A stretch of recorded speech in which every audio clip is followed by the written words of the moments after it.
Welcome to the MeltDown. We're talking the business of sports with host Vince Thompson, the president, founder, and CEO of Melt, one of the leading sports marketing companies in the country. I'm Vince Thompson, founder, chairman, CEO of Melt, and we have a great special edition of this week's MeltDown and a very, very special guest. Eric Jackson, sports business reporter, preeminent for the Atlanta Business Chronicle. We've become good friends and we work on a lot of different things together. He has really brought incredible new energy and insight and intellect and reporting to this massive sports business that we have in Atlanta and in the state of Georgia. And today we are going to be talking about and breaking down Eric's top 30 most influential top 30 Georgians in sports business. Eric, welcome to MeltDown. Hey, it's a pleasure to be here, Vince, man. Always a pleasure. Thank you. Well, I tell you, first of all, I got to tell you that just, I'd said for years, I'm like, there's so many sports business stories in this town. Why isn't more space and time devoted to it by the Atlanta Business Chronicle? Right. Well, there was a void here, right? Like we've talked about before, and all these companies here, it being the quote unquote college football, capital of the nation. It was only necessary, right, to bring in someone like myself. So, shout out to the Chronicle, and I think we've made some headway. I think you've made a lot of headway, and I just like you bring a lot of value and insight to us as readers and as entrepreneurs and as business people. But you're right. If you look at Atlanta, and then you a handful of other major cities, mm-hmm. I mean, if you look at, there's massive corporate presence, and think about this. Dunkin' Donuts is going to be moving. Yep. That's a great brand. Add that one to the list, right? Big deal recently. That's major. Yeah. And so, but then Roark Capital is, if you look McDonald's and Starbucks and Roark Capital, with they own Sonic and Moe's and Schlotzsky's and Dunkin' and Arby's and so you look at that. You look at our airport. You look at the professional sports franchises. You look at our amazing venues. You look at the College Football Hall of Fame. You look at University of Georgia, Georgia Tech, Kennesaw, and all the other amazing. It's and then the corporate presence. And then the major events that we have hosted. Obviously, the Final Four this year notwithstanding. You look at Chick-fil-A, you look at the Peach Bowl, you look at CFP. Oh, right. Delta, Home Depot. Delta. I mean, you can go down the list. It's just there's never a shortage of content, right? You really never run out of fodder or material, do you? No, even when the pandemic happened, right? I know so many friends and sports writers, and who unfortunately lost their jobs and or were without content, right? With no games. For me, it was like there was more work to be done, right? Probably than usual, right? Just because there's so much fallout and everything else. So it's been interesting, and it's been a ride so far for sure. And I had been wanting, the Georgia 30 most influential sports figures of 2020, and probably, frankly, you could have done 50 to 100. There's just easy, there's monster easy players, 50, monster easy players, 50, yeah. monster players here. But talk about sort of the process that you came up with or you went through, because I'm sure you had a lot of really, really great people and resources and sources sort of weighing in, and sort of what type of criteria that you developed. Right. So the whole point of we did this, right? The sports schedule's on its head right now, right? We're literally in this transition where, well, we got the Masters coming up with college football. We're coming with off no fans and game days right. on the ninth green. It's a jumble of a schedule, right? So it's the leadership right now is more important than ever, you can argue. So we wanted to document, right, who are the leaders who are going to help us get out of this predicament. So that's how we came up with the list, or the idea of coming up with the list. So we spoke with over 20, 30, really 30, over 30 different sources in the industry, from professors to journalists to coaches to administrators, executives. And essentially, I gave them a long list of names, and I let them sort of pick out, who they thought was worthy to be on the list. So kind of all got tallied up, and different input from other people as well, informally, formally. So, this is how we originally came to this 30. And there's a lot of familiar names. There are also some names that you wouldn't think of either. Mm-hmm. So that's why I like the list, because you'll be like, oh, I never even knew this person, or I didn't even know this person was running that program or what have you. So these 30 essentially will be the people that help us get back to some normalcy in our local sports space. Right. So, well, and the couple things I like particularly is that you're providing this insight for so many business people and entrepreneurs in the community to say, hey, maybe I'll have an opportunity to call on these people. Exactly. And then the other thing, the great stories of, so we'll talk about, dear friend Allison Fillmore in a minute, but,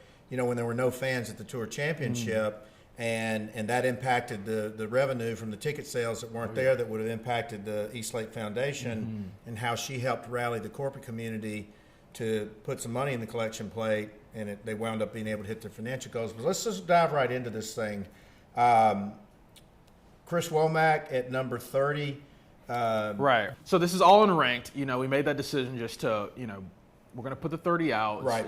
We're not saying who's the top or who's the bottom, but so everybody essentially, is on the list together. But we also had two smaller lists, separate lists of rising stars and Hall of Famers. Hall of Famers being, people who paved the wave essentially, for this moment. So Tom Cousins, a lot of people don't understand his.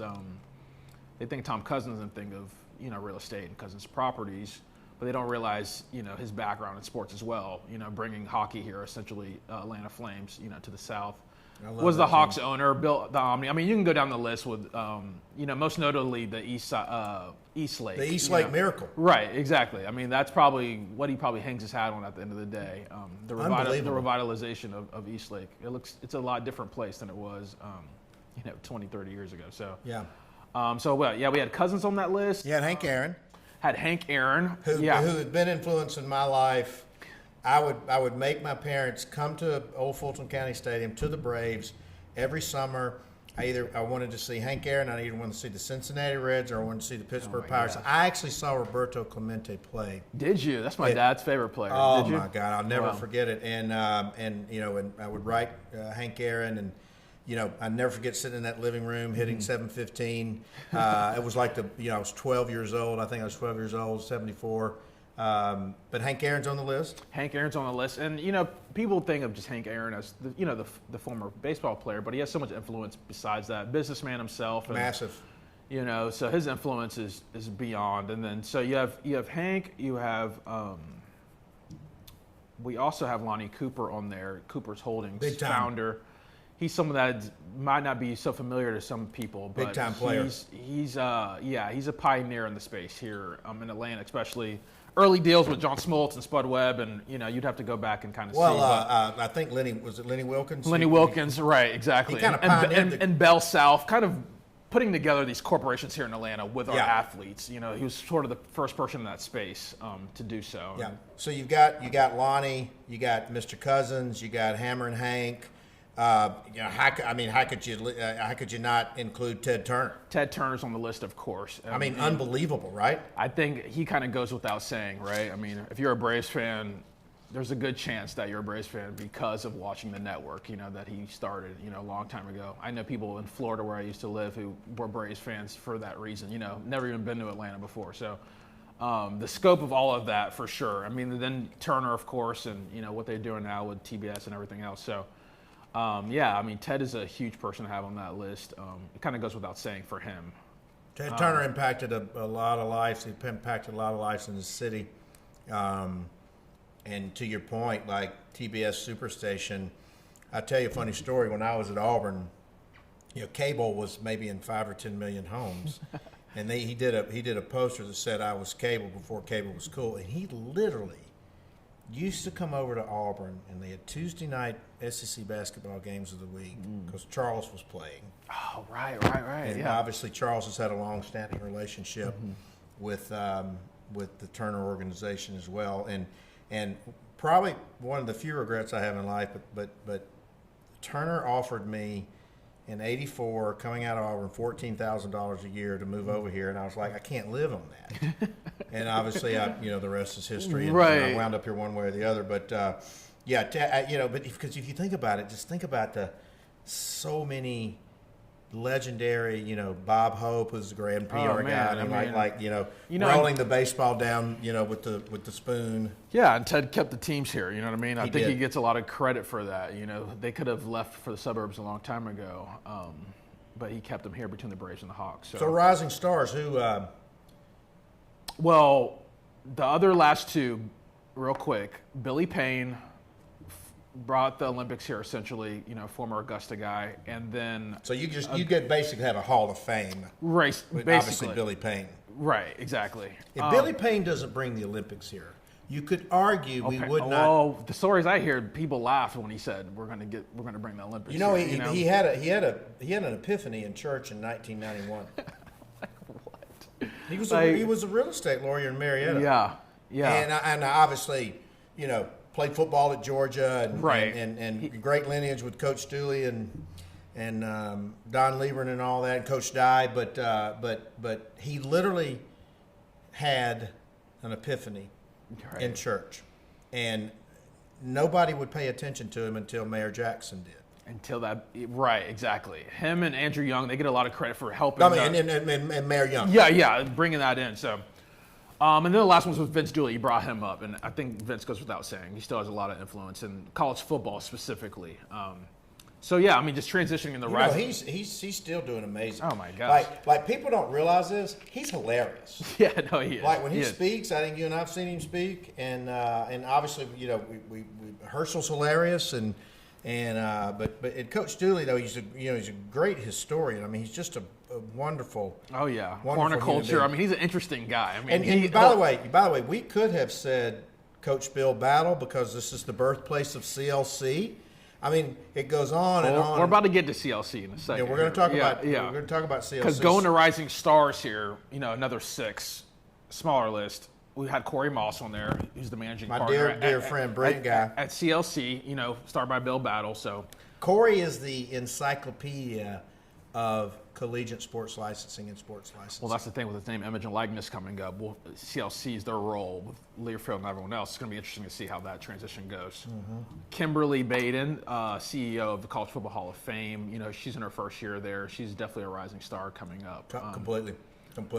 So you have big fan. Kim, Corey, Brandon Hutchinson over down at the track, Atlanta Motor Speedway. Especially with their profile growing. They just got to the second NASCAR race recently. Potentially getting that casino resort as well. I know they're hopeful for that. We'll see if that happens. We also have Daniel Parker on that Rising Stars list.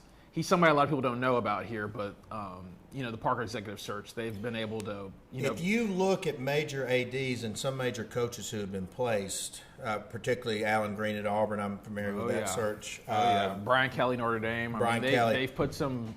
But it's interesting because his he's second generation. His father's quite a character, right? And they were just in the executive search business. Everything hit the fan in 07, 08, 09. Mm-hmm. And he said, "Well, where is it going to be evergreen?" They pointed toward education, and then now they place presidents, ADs, college coaches. But they're they're just good folks. They kind of stay under that radar. Right. That's the thing. A lot of people don't really know about Parker Executive, but they're quiet and they make some even not the top tier, but even a lot of those little smaller programs as well. So they're really pretty heavy in the space. Rounding out the rising stars, Monique Harrison. Tell me about her. Monique Harrison. So she's another person.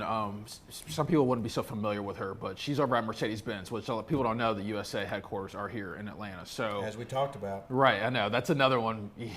Porsche. You could just do you could do the list, but Kia. I know it's insane. But so Monique is really a rising star. She really is. She's helped grow their partnership so much. I mean, she's worked with U.S. Open, Sloan Stephens, even Augusta, and a lot of those activations you see at Mercedes-Benz Stadium. I mean, she's led a lot of those. So Monique's one of those behind the scenes, women who's really rising here locally. I mean, I tell you, the future is bright with the scene, and and I mean, if you look at, say, I mean, people don't realize it here in Atlanta. They really. I mean, look at, let's say, Milton Overton at KSU, one of my favorite guys. Mm-hmm. I mean, if you look at the Home Depot, you look at Regions, you look at UPS, you look at Chick-fil-A, you look at Rourke, Porsche, State Farm, Aflac, not too far. Aflac, Yeah, we do a lot of work with them as well, but.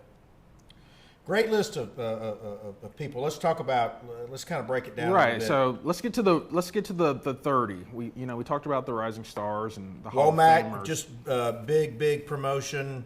And very important player. Great guy. Loves this city. Loves this community. I mean, as far as Eastlake goes, he's on that board. I mean, of many other boards as well. I mean, Chris just has a lot of influence in the space.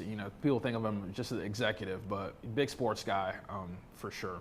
Yeah, he played some college ball, and obviously Georgia Power, Alabama guy, Greenville, Alabama, and he is always, he has been a mover for a long time with the World Cup bids, the Super Bowl bids, the CFP bids, getting the stadium built. Obviously, and just such a good guy, so understated, and I'm excited to see his leadership in Georgia Power for sports development as well as the economic development. I mean, Power has a lot of sports sponsorships as well. So yeah, I'm interested to see how that tailors with his. But he has been very instrumental in the success of Eastlake in the Tour Championship. Very revered within the PGA organization. Mm-hmm. Now, interestingly, Dominic could straddle all types of communities: Hall of Fame, star. Community star, almost on that Hank Aaron-esque, right? Yeah. But he's still active, right? So he's he's in the Hawks organization, has been for a long time now, right.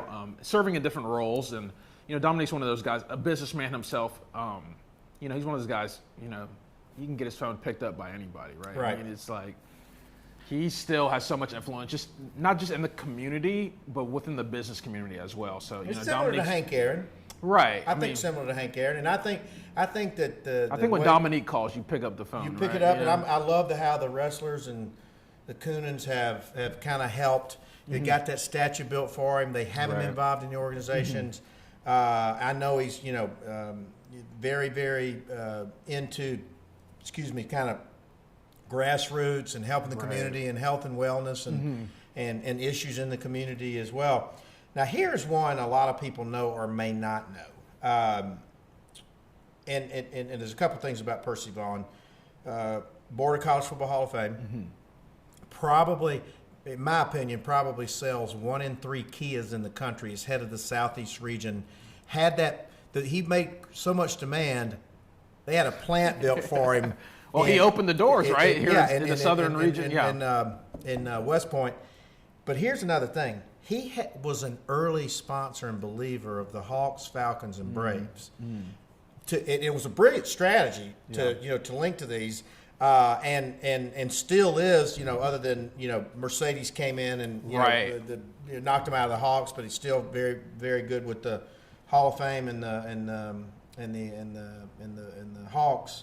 But another one of those Chris Womack types. Well, Percy's one of those people you're not going to see him standing in front of, or taking the big press conference, or he's one of those people more behind the scenes who one of the movers and shakers behind here locally in the business. Loves this community. And little known fact, his daughter ran track at Georgia, and his son-in-law is Ben Watson, who had a 17-year career in the NFL. Oh yeah, I didn't even know that. Really, Ben Watson. His son, Corey, was a great athlete in high school and is a emergency physician at Piedmont.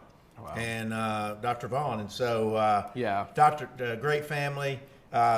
Percy's been very instrumental in the success of the Peach Bowl Inc., Chick-fil-A Kickoff Classic. Yeah, he was chairman of the board. He's in the Hall of Fame, which leads us to Gary Stokan. We've been talking about him. What a force of nature.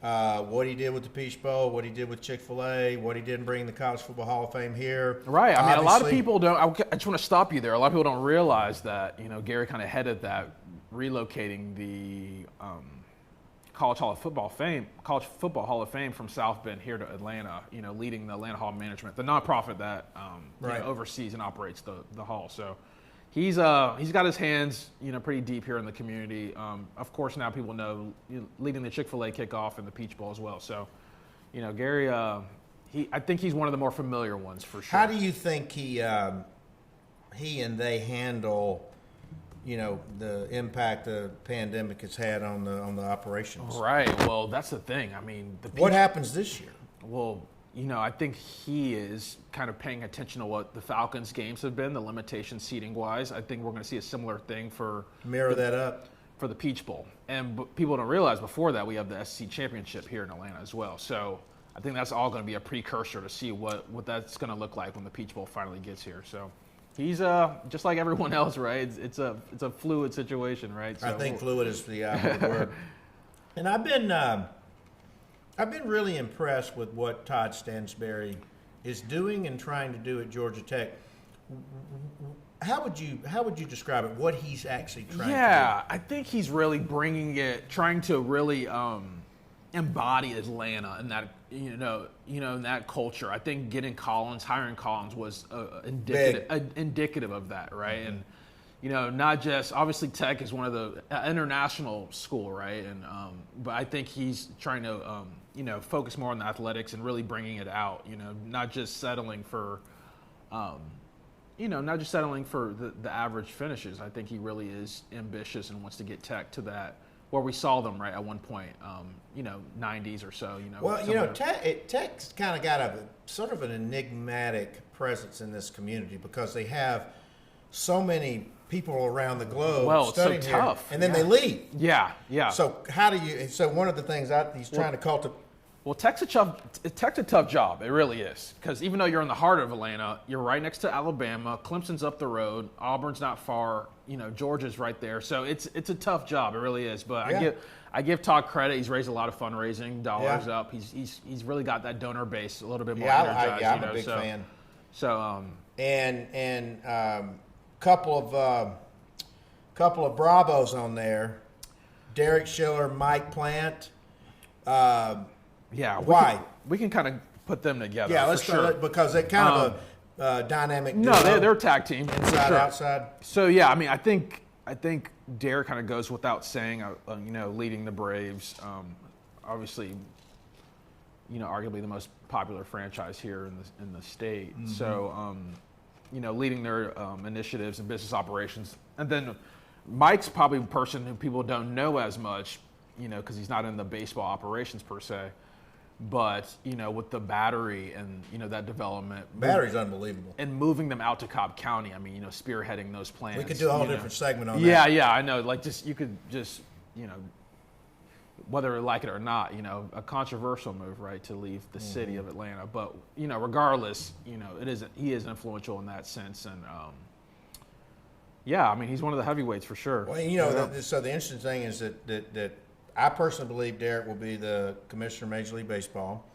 Son of Harvey Schiller. Dr. Schiller, amazing. People don't know Mike Plant was an Olympic speed skater. People don't know that Mike Plant ran the Goodwill Games. And Mike Plant, goodness knows where he could end up as well. Mm-hmm. And obviously the scale, any way you look at it, as controversial as it was, that move to Cobb County would, and there's more development coming out there. Right. The battery, I know. And the interesting thing they did that was brilliant during the pandemic, they opened the battery up, and so many young people went out there who heretofore, I would just hear anecdotally, hey, I'm going to go out to the battery and drink a beer and watch the game on the big screen. Right. And so and they're still filling it up. I think they're about at 96% now filled back up. So the people are getting back, even though there was no Braves games or, with fans at the Braves games, they were still out there outside. So and the critical mass of the people. So and this is a big one. Tony Ressler, not only owner of the Hawks, they're probably going to transform the Gulch down there. Is that right? So I think that it makes him even more influential in the sense that not just owning the team, but his brother, being the founder of CMI Group, who's developing the Gulch. So that I think it's arguably even more influential than the team itself. Transforming what's been an eyesore downtown, the Gulch. So which is a Centennial Yards now. You're not supposed to call it the Gulch anymore. Centennial. Oh, Centennial Yards. Centennial Yards. Forgive me. Forgive me. So yeah, we'll see how that is. That's a great name, actually. So we'll see. It'll be interesting to see how that all flows out. And here's one of my favorites of all time. I met her in 2002. Wow. And just a amazing, brilliant business lady, tremendously involved in the community. Perez. Yeah. Now she's Senior Vice President, Chief Communication Officer of the CocaCola Company. But if you look at the Hawks, the Braves, NASCAR, the Falcons, the stadium, East Lake, the Olympics, her NCAA, I mean, it goes. Yeah, her fingerprints are everywhere, highly respected. Oh, yeah. I know. You know, she's interesting, right? Because she came up through sports. She's not necessarily, active in sports anymore, Correct. but she still oversees the properties. So, she's one of those where she still has major influence. You know what I mean? Like, even though it might not be her day-to-day gig anymore, she still, you make that phone call to her, and Well, that's a call you take. I promise you. Right, exactly. And, She's she's always been so good to me. And another one of my favorite people, who is literally probably one of the most humble, modest guys, but one of the most powerful guys that nobody really truly understands, William Pate, the head of Atlanta Convention and Visitors Yeah, Bureau. he's a good one because people don't, you're not gonna really think of him when you think of sports. But as far as the downtown sector, and not even downtown really, I mean, because ACBE, they go across the state. Yeah. But as far as bringing big events here, you have to go through them. He's the master of the bid. Right, exactly. And Dan, of course, is on this list, but it's almost hard to put Dan on this list and not William because it's all goes. Well, they're a brilliant tag team, Right. and then Fred Poe at the Congress Center, and I mean it just Fred's another one. Yeah. how they put that bid together for the Super Bowl and the Final Fours and the World Cup, and they are a very, very formidable team. And what I love about them all is that they're very selfless in the process. Right. It's not the William Pate show. It's not the Dan Corso show. It's not. Well, I think that speaks to the business community here in Atlanta. I've talked to other people in different cities across, but Atlanta, it's really like the Southern hospitality, right? As cliche as it is, Atlanta is really does really a good job at Do a great job. Keeping everybody together and getting these things done, without egos tripping and. I had done a lot of work in Indianapolis with Final Fours and things, and that's kind of a model city of how they cooperated. And Right. I used to always say, I'm like, if Atlanta ever comes together from that cooperative position, and I think Mayor Reed had a lot to do with that as well. Mayor Reed was very, very good with the business community and the business community with Mayor Reed, and I think that you saw, and I think Mayor Bottoms is as well. But I think Mayor Reed during his 2 terms really kind of accelerated that. And lady on here, and they're kind of they're silent strikers, but you don't think a lot about UPS. Yeah, you don't. But they You don't. invest a fortune in sports marketing and sponsorships. Jennifer Oliveras, tell me about her. Because I hear her name a lot. I hear she's a rising star on the front. Right, exactly. As well. And she could probably even, she's already doing her thing. She's been killing it at UPS for quite some time now. And like you said, people don't think of UPS. I think people think more of Home Depot and, Coke. But UPS is so strong in the space, too, especially in college sports. So, and her whole thing is it's not just, nationally, but globally as well. I mean, they have so many properties elsewhere, too. So, Jennifer's very busy, based here in Atlanta, and she's the go-to person when you see that UPS sponsor, you can think of Jennifer for sure. Yeah, and I think she's going to be a player for quite some time. Oh yeah, no, for sure. She's I gonna be look a forward player. to seeing where she goes next for sure. And kind of a similar counterpart, a guy I know really well, John Mount, runs sports marketing for CocaCola North America. Oh, yeah. And came from the sort of what they call the sales side at Coke, calling on the major customers such as Walmart and Kroger. And it really sort of bringing a new twist or a new strategy to how Coca-Cola, because Coca-Cola doesn't need brand awareness. Right. They need to, Yeah, exactly. And clearly with their limited stadium presence for everybody now, really began to really put a business lens on their sports sponsorships. Right, especially during this time. I mean, I think Right. even John would say now, his job's arguably even more important now, right? Because you have to make that transition Right. without the activations, you know what I mean? So, I know John was really excited about the Final Four this year, unfortunately, being able to have That was one of our funnest Coke right here in moments. the backyard, hosting with Coke here, but But there's the consumption occasions at your home have risen because we're at home more and there's more sports to watch. So it'll be interesting to see how they sort of shift that strategy. Right. No, for sure. I mean, obviously, Coke's not going anywhere, right? So it's just Right. about adjusting and seeing where they're going to do next, no doubt. Well, they eliminated half of their brand portfolio, 500 to 250. And so you'll see, I think, and they will tell you they're evolving into an all beverage company, not just a CocaCola company. And so that'll be fascinating. But people truly never understand the true impact of the company in this community. Like when Mr. Woodruff paid for MLK's funeral, Right. when the Goy's Yeah, weddings. it goes deep, right? It really It's does. just- it's It as really deep as does. it gets. Yeah, it really is. And there's so many stories. I thought it was interesting when the Super Bowl was here, a couple years back, with Pepsi and that whole divide, on Coke's turf. It's very interesting, the whole landscape. But I was in on a lot of those discussions. were you? Yeah. And we ultimately landed where Coke should have landed, which was the high road. And Because it could have got ugly. yeah, but we knew the circus was going to pack up and leave the town, so they said, "Hey, let's pay for admission into the Human Rights Institute. Let's pay for admission into the College Football Hall of Fame and those types of things." And so that still speaks to the value system of the organization. Great guy.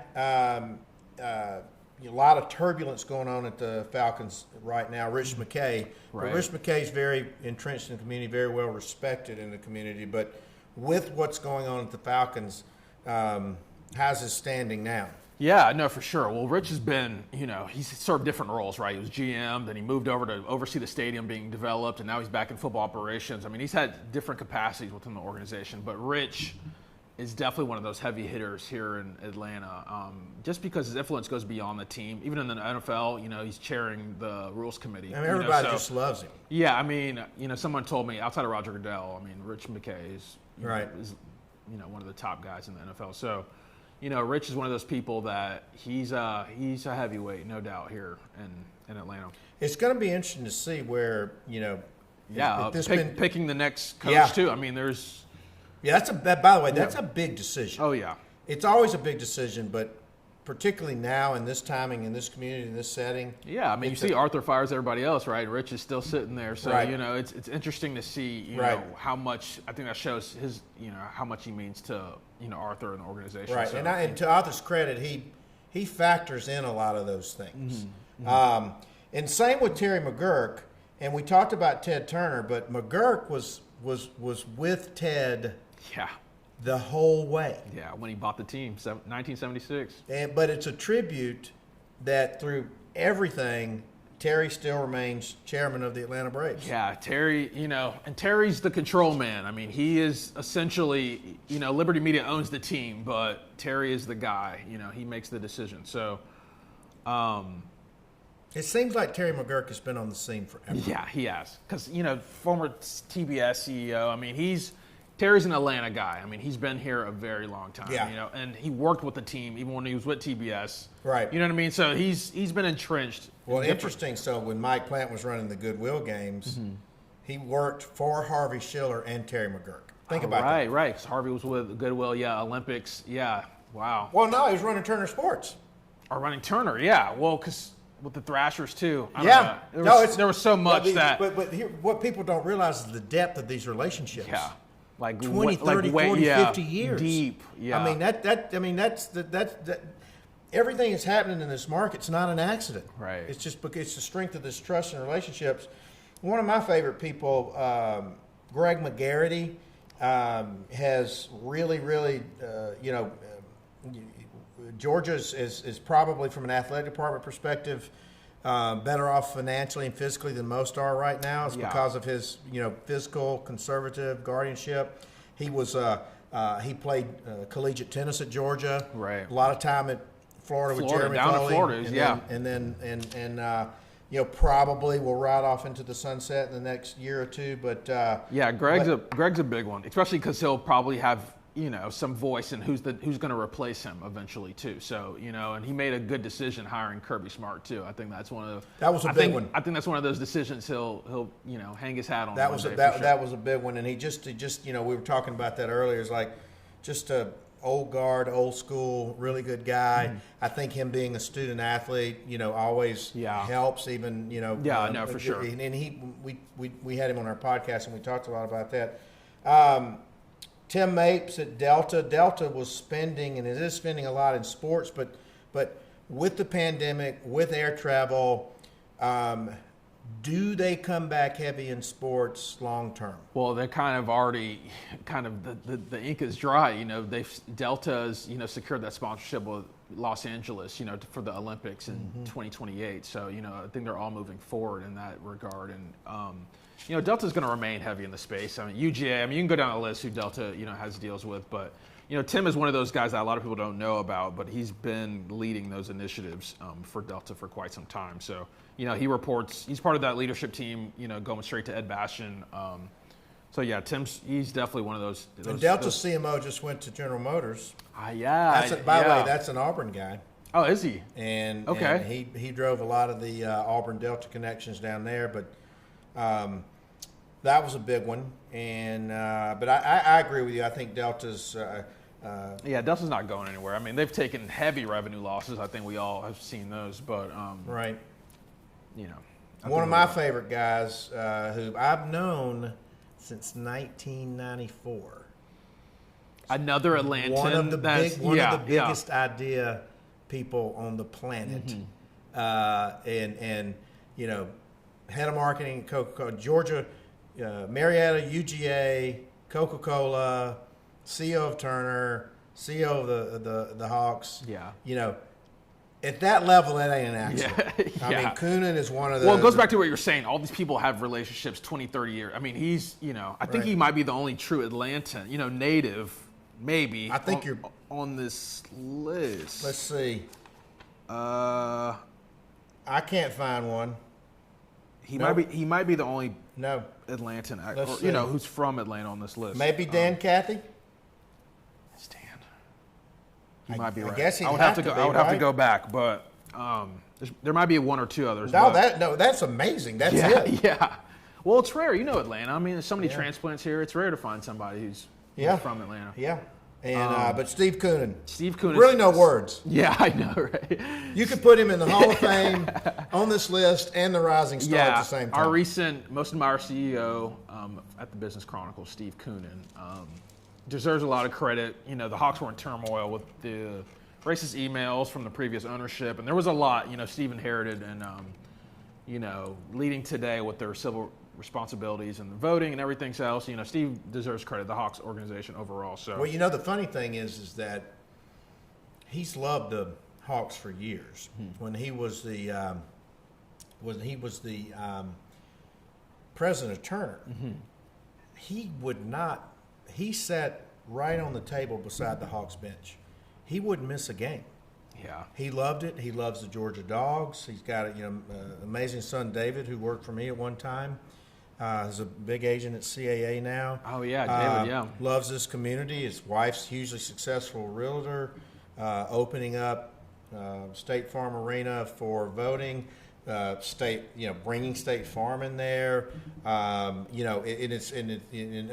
did a podcast with him, and to your point, the team was in shambles and disarray, and he started asking people in the community what the Hawks meant to them, and reconfigured the strategy to say, well, let's market to those who want to come to the game, and not try to try to bring somebody into Cobb County on a Tuesday night where you can't navigate the traffic. Exactly. I mean, he's a real marketing guy. He doesn't come from like that typical sports background, but he has that. He fits the role really well. So, his first claim to fame at Coca-Cola, first day, was to go save the Church's Chicken account in Texas. It was about to go to the competitor at Pepsi, and he came up with Minute Bowl and Spud Webb, the combo thigh and wing package. What? First I day did on not job. know this. You got to let him tell you sometime. Greatest story ever. And then he went on to developing the Super Bowl strategy for Coca-Cola and the Olympic strategy and Olympic Centennial Park. And I mean, the guy just he's Atlanta. He really is. It's amazing. And another one, and this is one of my favorite things, and the John Grant Celebration Bowl, ESPN owned and operated property, MEAC SWAC Challenge. John's brought the Air Force in as a sponsorship. I mean, major player in the community. Yeah, no doubt. I mean, John, he's one of those people might not know who he is so much, but working with ESPN and leading these games, essentially the national championship for HBCUs here in Atlanta. And they're expanding their portfolio as well, ESPN events, so yeah, John's definitely one of those guys who I look forward to seeing, moving forward, how he gets the business community even more involved, and yeah, for sure. I mean, I think and like I said, you and I have talked extensively about opportunities within HBCU, prime time going to Jackson State, curriculum, will Bronny James go, will more athletes go in there, the role that the HBCU schools in Atlanta play. Right, and they're getting that spotlight more than ever, right, during this pandemic and social unrest. Right. So, this is an interesting time. Yeah, I love John. And here's another kind of an unsung name, but Jeff Genthner has been with the Fox organization more than 3 decades. Yeah. He can write the book on the regional sports networks. He can write the book on the rights and how those things are. But maybe not a lot of people know him, but he is a major influential player in this. Right. Well, they have they're not just Atlanta, but they have the media rights for the Southeast, even with the Grizzlies and the Predators, the Dream, the Hawks. Yep. They were with everybody except the Falcons. That's the only team they don't have, but if you cut on Fox, Jeff is leading those. He's a leading sports executive here and sports TV executive here in Atlanta. He was a major player in SEC and ACC sports prior to. Yeah, I mean they have Georgia Tech as well. So yeah, I mean it's Fox they have a wide portfolio. Yeah. And then the way they've transitioned, right, with no fans being there and using different cameras and everything. So Jeff's No, he's a pioneer. Yeah, he's been leading that for sure. And again, we've talked about her, but absolutely one of my favorite people in the world, Allison Fillmore. What she's done with that tour championship, what she did at Atlanta Motor Speedway before she came. Right. We had her on our podcast, just amazingly in depth. Her monstrous work ethic and has worked in all all the elements of the game, and I think that she is going to continue to go places. But she's just such a servant leader. She's so modest. She's so humble. But she's really taken the Tour Championship to the next level. Tiger winning, fanless experience. Yeah, I mean, some people got struck by lightning out there 2 years ago. Yeah, and they've adjusted. Yeah, she's a superstar. Yeah, I mean, even in the business community, the corporate suites and the givings that's been able to have between Coke and Southern Company, I mean, the way those reactions have been and responses just under her leadership has been, pretty noteworthy. I mean, it really has. The charities we talked about a little bit earlier, the East Lake Foundation, and how all of that synergy together. And Allison's leading that and the execution of the event. So if Allison calls you, you do whatever she asks you to do, but you want to do what she asks you. Right, exactly. You want to do what she asks you, right? Yeah, like you said, it's like the modest, like almost too modest, right? Like she's a rising star. She really is. She might be commissioner of the PGA Tour one day. Who knows? That's what I'm saying. I mean, she's a Darren Ills. What a brilliant hire. I don't know. By Mr. Blank. How do you get a better hire? Could you have one? I mean, no. Arguably the best launch of a sports franchise. In history. You can really argue it. So, United, even though recently it's been tough times, right? But you can't ignore the start, winning the title in your second year. I mean, that just doesn't happen for. I got a theory about the success of the United and that I float to people. Yeah. I'm interested to float it to you. I'll never forget. I went to with my sons the first game at Georgia Tech. Bobby Dodd, yeah. Because the stadium wasn't ready. And there was a great ruckus about that. But it was a Sunday afternoon. It was a beautiful afternoon. It was packed. Crazy energy, grass field, cold Heineken, the Coke, all that. And I was like, man, there's a weird energy here. You could feel it. And then you driving around with the flags on the thing, and I was like, this is a home run. And I don't know if they know it yet. Right, yeah. And they would still tell you. No, Bobby Dodd was such a good indicator, like the fans that showed up there. It made the energy. it accessible. And I'm not sure if they'd kicked it off in the Dome, it ever would have gotten to that level based on the energy that came out of Bobby Dodd. They were like, play wherever. I mean, the fans showed up. But you could touch them. Yeah. It was the grass. The grass, too, yeah. It was. I even thought they should have went back, instead of going to Kennesaw. I mean, that's a whole nother deal. But, yeah, no, Darren, he's got to get the credit, I mean, for sure, leading that United. And, there's a lot of transplants here, right? And everybody, they're not Hawks fans, they're not Falcons. They were kind of looking for a team, and, United just happened to be that. I used to walk through I would just go to the games to study the demographics. Yeah. Even like when Mexico and Venezuela would play games and, some of those friendlies and internationals. 60, 70, 80,000. Mexican national team. Packed. Copa. Jeff Dunn. Another one people don't know too much about. So why? So the thing is, Truist, formerly SunTrust, was big. I think SunTrust Park, right now Truist.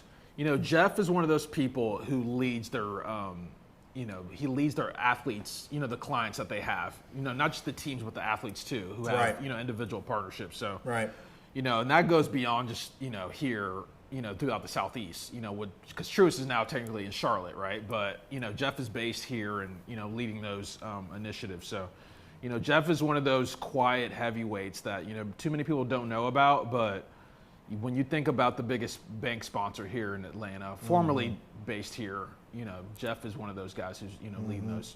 Great guy. I've known him a long time. He's still sort of part of the old guard from Turner, Lenny Daniels. Right, before. And it's going to be interesting to see how, it's going to be fascinating to see how all these sports networks evolve and transition from cord cutters or fanless experiences or rights fees or the social media companies coming in, but they've got a new owner. AT&T is Jeff Zucker moving on. Well, that's the whole thing. I had to make a phone call. I'm like, does Lenny is he even based here anymore? Because they've had so much restructuring. Which he is still here, but they have had a lot. With the Bleacher Report incident, and Lenny's taken over Bleacher. So, Lenny. He's even got more responsibilities now than he did before, So, and the way they've had to transition. So, yeah, I mean, he's the point man. I mean, at Turner Sports. David Levy left. Matt Hung left. Yeah. A lot of transition between the AT&T umbrella. And think about this. CNN as well. What if there's no March Madness this year? Don't even say it, man. That's another $1 billion swipe to the NCAA. Well, they just can't afford to not have it. I mean, Trust me. It's not. Trust me. I'm going to be on your couch. Heather Dade, Themelis, Home Depot, obviously we've worked, with them side by side many years in the college game day, and Mike Hibison was over there, and Octagon's held that business for a long time. But they have really, used sports in a very, very great and strategic way. And then the irony of it is that their business is up because more people are home. Oh my gosh, Home Depot, they're doing just fine. Yeah, but talk about Heather. What's her background? So Heather's been at Home Depot for a while now, leading their sports marketing properties. And she's one of those people working with Octagon as well. They kind of the buffer between ESPN and doing those deals, but.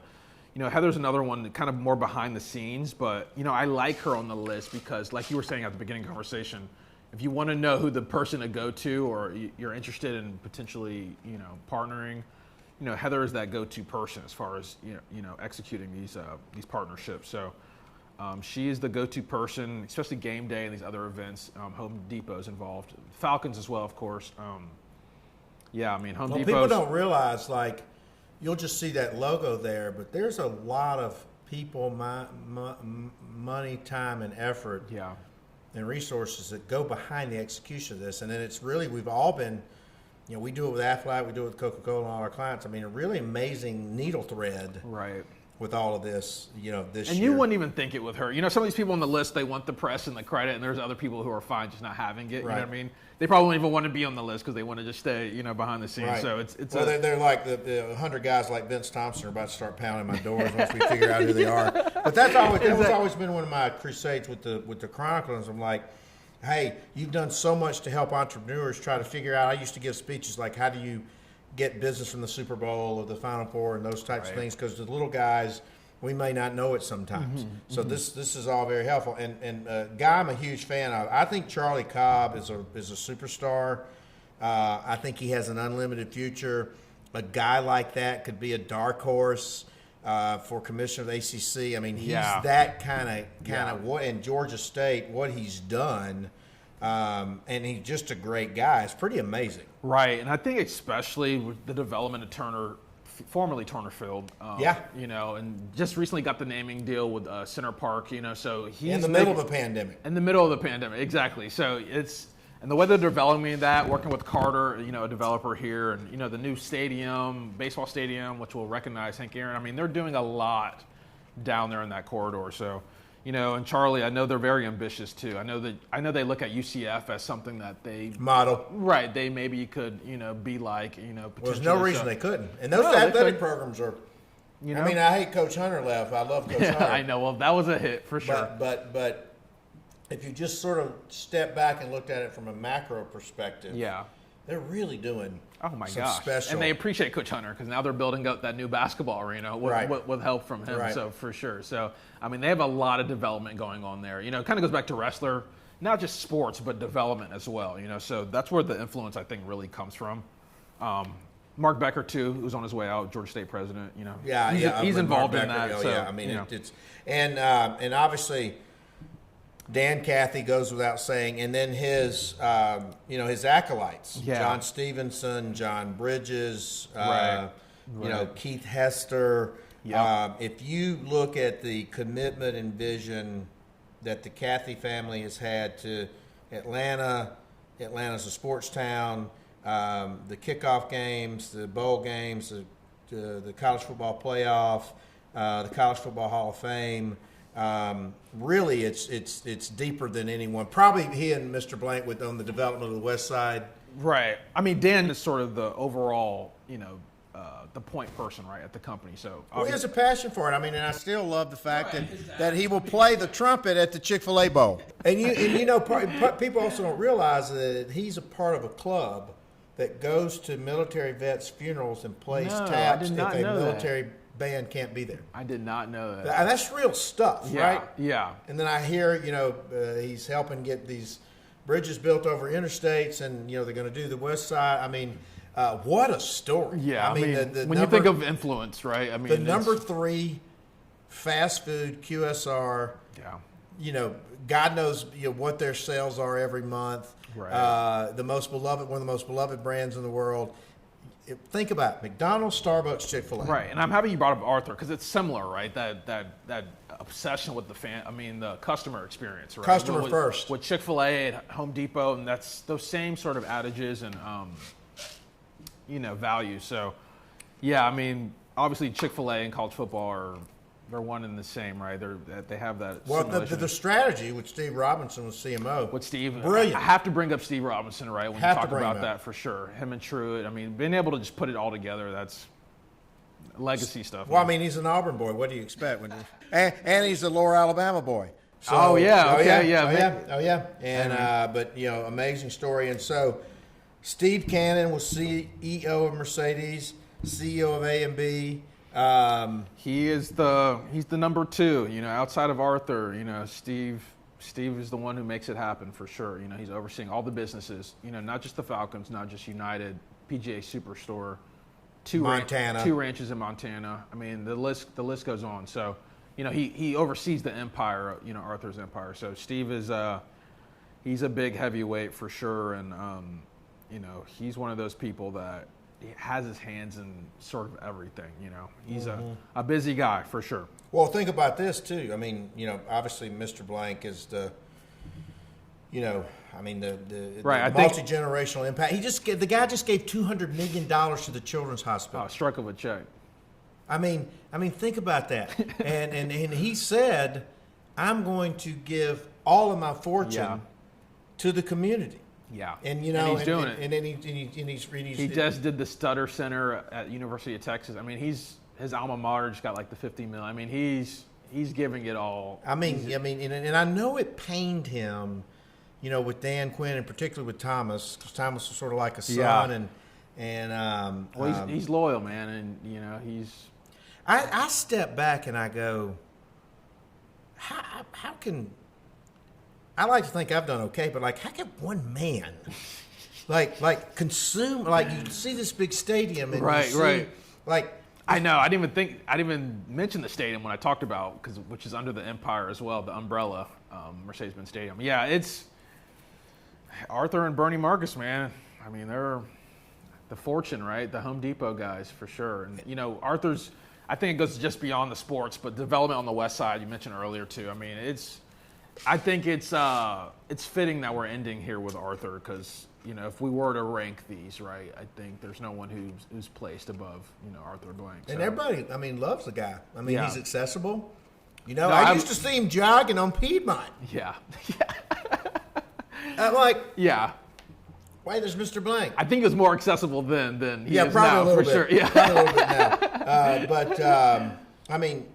a lot of respect though for Arthur for sure. I mean, I think anybody, even if you're critical of different things, I think at the end of the day you have to respect someone who's philanthropy wise and just giving. I mean, you have to respect. I mean, well, I got to tell you, being on this list, we call it being in high cotton. I mean, this town's been good to me. The people here have been good to me, and we're all going to get to the other side of the pandemic together. And as you said, we probably could have put another 20, 30, 40, 50 people on this list. And you and 29 other people here on this list, they're going to help us get back, right, to some normalcy. Right. Everybody's struggling, right? Businesses, everybody's hit, right? It's tough. It is tough. It's adjusting, right? And now, looking forward and trying to find that next, that next mission, right? It's tough. It has been, again, as I told you, March 13th will, be a day of infamy for me, getting ready to do our 18th Final Four activation for Coke. It's always special when it's in Atlanta. It's like a really fun victory lap. And then literally like the old-timey it dissolved. Record player, just the needle scratched all the way through it. And and then people don't realize we thought we'd be on the other side of this in Memorial Day. And here we are in Thanksgiving. I've seen 3 seasons change walking Chastain Park. Yeah, we're not getting there probably till 2022. Well, and it's also, and we talk about it, we're going to have you on and do another segment on this one day, but, where do we go from here? Rights fees, cord cutters, fanless, the revenue will never come back. The NBA, I like job cuts. Job cuts, player salaries, collective,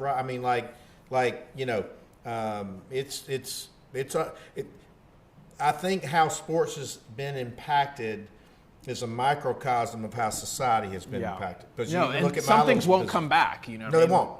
That's just the reality now. I think we all have to deal with. No, they won't. They won't. But fascinating discussion. Eric Jackson, one of my favorite people in the world, brilliant, rising star himself, sports business reporter, Atlanta Business Chronicle, talking about 30 most influential Georgians in the sports business. Don't forget, follow him on Twitter. What's your Twitter handle? Follow me at EP Jackson, at EP Jackson. At EP Jackson, at Vinny Inc. Don't forget, we always shamelessly plug the book, Bill Brand New. Pre-order on Amazon, out December 1st. I am Vince Thompson, chairman, founder, CEO of Melt. And that's a wrap on this week's special edition of the MeltDown. Follow us on Twitter and Instagram at MeltATL, and follow Vince at Vinny Inc. and on LinkedIn as Vince Thompson.